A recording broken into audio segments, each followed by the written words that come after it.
Love it or hate it, it's been around since 1860 and it is probably the best-selling and biggest study book for trumpet and cornet that there is. Arrived, it weighed a ton. I'll not forget getting it off the postman and just the sheer thickness of it, thinking, this is like looking up the side of Mount Everest. It's like the biggest thing. I'm never going to get through this.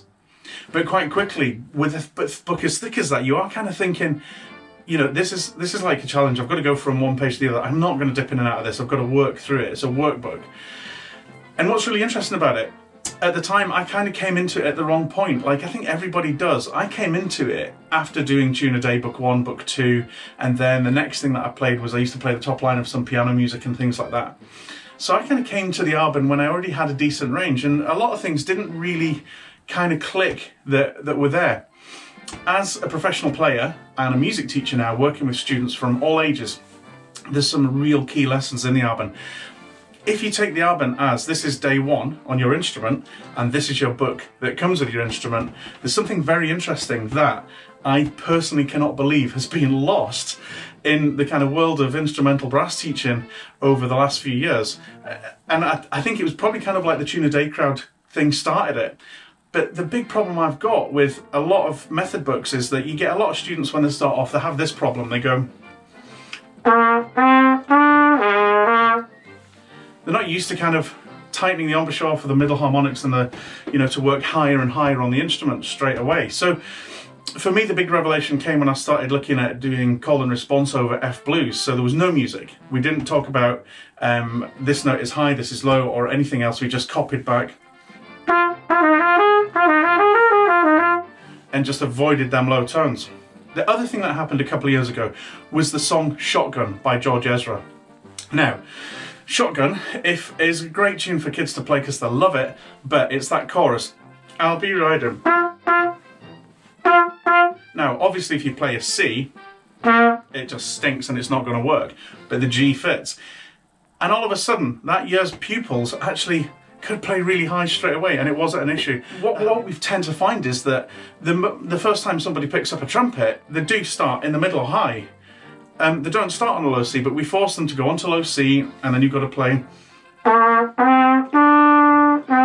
And we spend weeks and weeks just sitting right at the bottom end. It's the same as a piano teacher just working on that low left hand. You know, it kind of doesn't really work, and I think it holds back students massively.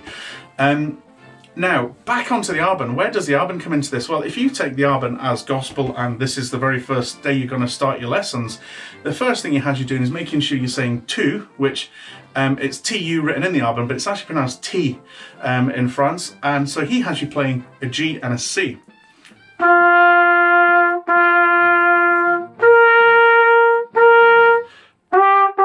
You know, rushing through it.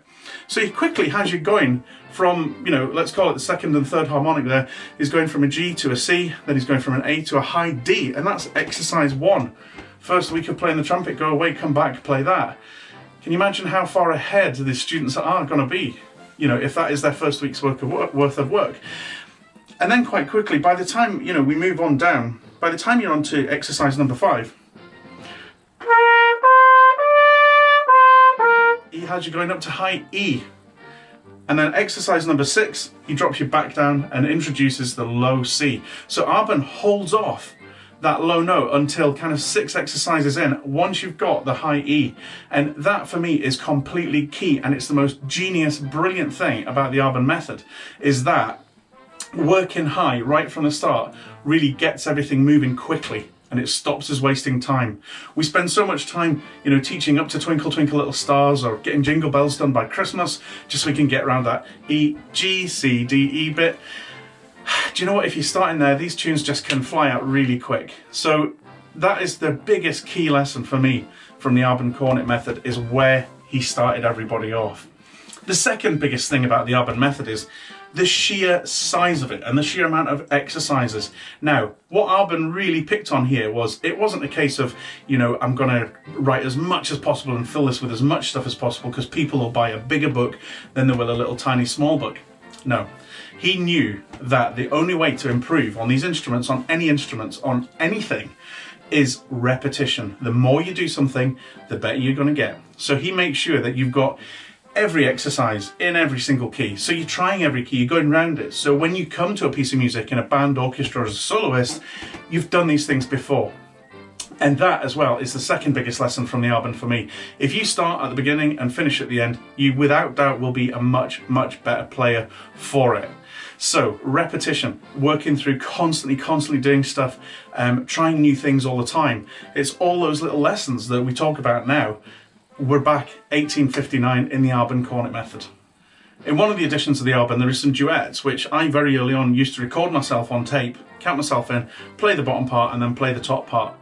I thought it was just mucking around, but actually the benefits of that were huge because it was getting me to listen to myself, it was getting me to think about tuning, about rhythm, about ensemble, and it was building a lot of skills.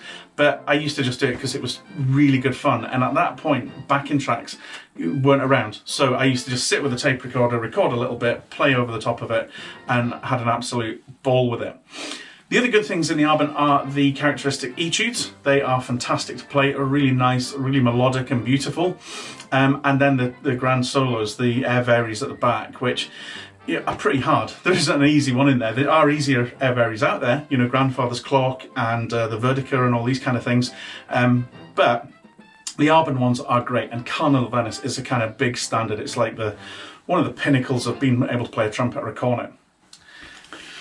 Love it or hate it, it's been around since 1869. I think there's some key lessons within the book. I think it's really useful.